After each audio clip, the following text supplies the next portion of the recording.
Alison Norrington, to be presented by Roy Hannay.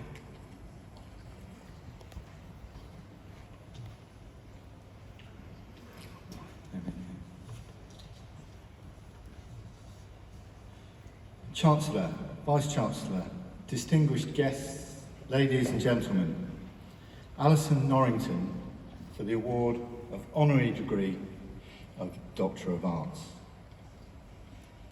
Best-selling author, screenwriter and playwright Alison Norrington has worked in the media industry for over 25 years.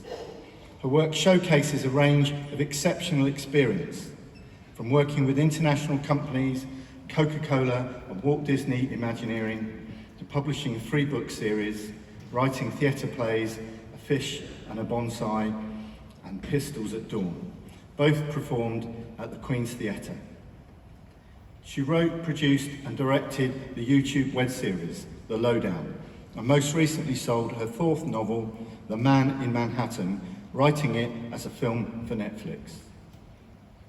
She is also the founder and creative director of Story Central, a London-based entertainment studio that incubates and develops groundbreaking intellectual property with global partners in film, television, animation, publishing, advertising and branding.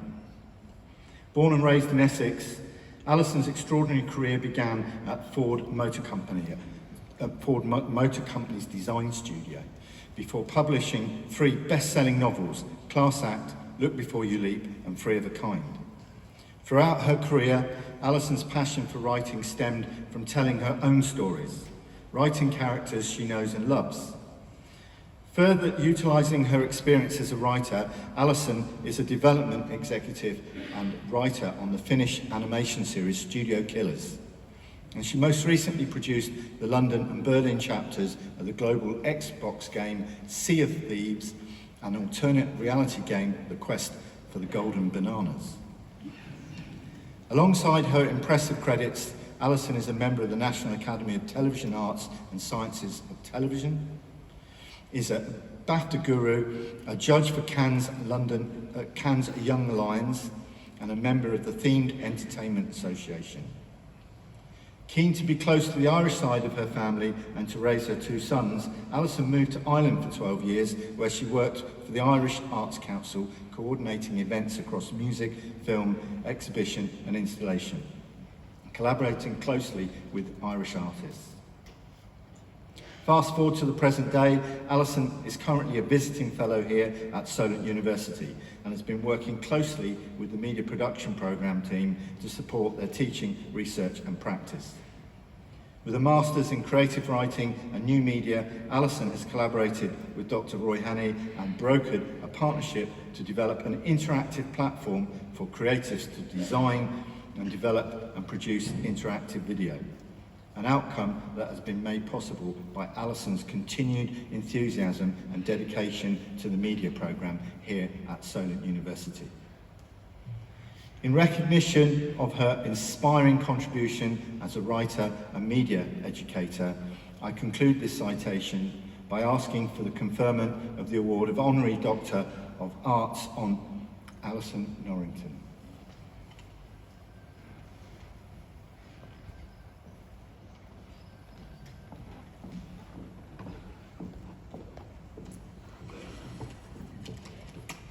Okay, thank you, Roy.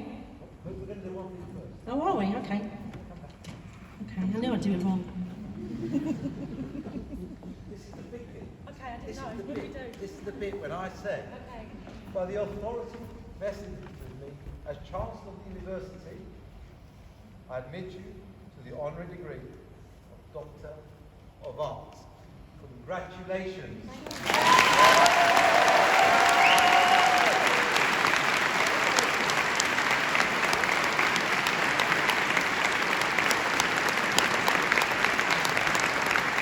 I nearly missed the best part, right? That's the story of my life, nearly missing the best part. Okay, so again, thank you, Roy, and thank you, Theo, and thank you, everybody. Okay, I'm actually really honoured to be here today with you all, and congratulations to all of you too. I know it's been an incredibly tough couple of years. I left school with 9 O-levels. Yes, I am that old. And I didn't really know what I wanted to do. Went straight into work, had no idea. Careers advice was pretty bad back in the day. And it's safe to say the years between 20 and 30 were pretty chaotic.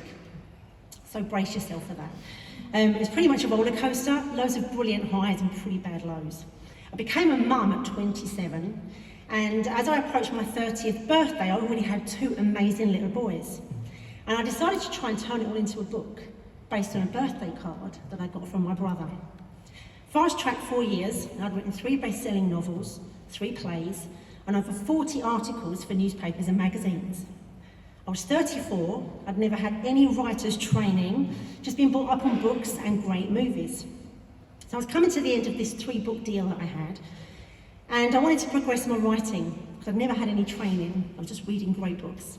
So I decided to apply to a master's program on creative writing and new media. Didn't really know what the new media part was. It was 2006. Facebook, Twitter, YouTube, those things were just literally coming to air. So I also didn't realise I was supposed to have a bachelor's degree to apply to be on a master's degree. So I didn't consciously break rules. I just sometimes didn't follow them, and even other times I didn't even know they were there. So first of all, I'd advocate for you all to do that. Challenge the status quo. Put your name in the hat for things that you don't think you should. Don't second guess yourself. Don't hold yourself back. Honestly, just say yes and figure it out afterwards. By the time I got my master's, I did start a PhD, which I had to leave hanging because I was so busy with work, which was great. Disney Imagineering, Coca-Cola, lots of the TV networks across America. So I didn't actually even attend my graduation ceremony for my master's because I was too busy working. So actually this is the closest I've ever gotten to a graduation. So as a storyteller, I'm going to talk to you a little bit about story, about some stories that you probably know, but I also want you to all think about your stories, especially today as you graduate and move into a new phase of your lives. Okay, so the first thing you're going to need to do, and this is how I approach every story and every storyteller, is figure out your why. Why do you do what you do? Now, you may have heard of Simon Sinek's Golden Circle, the Start With Why. It's on YouTube, definitely worth a look. Think of it like a target, like a dartboard or a target. So the outer circle is what? Every organisation or great storyteller knows what they do. It's their service, their product, their offer. That's not the bit you want. Then go to that centre circle that goes around the middle there. That's how they do things. So this is the things that might make them set apart from their competition. But what you really want is that middle circle of that target, the why. Very few organisations or brands know why they do what they do. The why isn't about making money, that's a result of what you do. The why is your purpose, your cause, your heartbeat, the reason behind what you do. Why do you do what you do? These are the brands and the storytellers that inspire, the ones that know why they do what they do. So when thinking of your why, try to frame it around what puts a fire in your belly, what gets your heart beating faster, what do you get excited about? Think of the difference between Trump's I have a plan and Martin Luther King's I have a dream. It's so much nicer to get behind a dream than it is a plan. It's so much more interesting to get behind a why than a what. So the next thing you're going to do is take it a level deeper and figure out your theme. It's the heartbeat, the message of your story and you as a brand. So think of the movie Avatar. It's not really about being 10 foot tall and blue and running naked through the forest, although I need to tell you there's huge communities that actually love doing that thing. But that was not James Cameron's intention behind Avatar. Avatar is about the ability for us to see each other. And our political world should be able to see each other. Transcending everything external is a fantastic why. So now you need to find your angle and your spin. 60% of what makes a project successful is the core idea. And before you stress out too much about that, I need to tell you right now, everything's been done before. Nothing is brand new. That's why you need to figure out your spin and your why and your theme. Let's think of a story premise. A dangerous monster threatens a community. One person takes it on themselves to kill the beast and restore happiness to the kingdom. One monster, one person, the hero. Now, of course, 1979 movie Jaws, but it's also the story of Beowulf, which goes back to the 8th century. It's the story of Jurassic Park, The Thing, Godzilla, and The Blob. Now, all of those have one monster, one man, kill the beast, restore happiness. If we take the monster out, the dinosaur or the shark, and we replace the monster for a human, you've got pretty much every 007 movie. you've got every episode of House, CSI, ER and Spooks. If we remove the human as the monster for a corporation, you've got Erin Brockovich, and the story goes on. So you're looking for your special sauce, your unique twist. Special sauce actually comes from McDonald's. Back when they invented the Big Mac, they were not the first people making those quarter-pounder burgers across America. They actually claimed they had special sauce. Their tomato ketchup had special herbs and spices in that allowed them, in their mind, to brand it a Big Mac. So find your special sauce. Look beyond the story. Look at the experience design, the emotional design. How do you want people to feel when they walk away from you and they walk away from their story?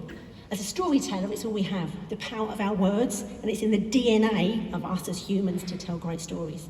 So tell your stories, find out your why, absolutely say yes to things you don't know how to do and figure it out afterwards. And find ways to bring you and your story to the world. Thank you all very much.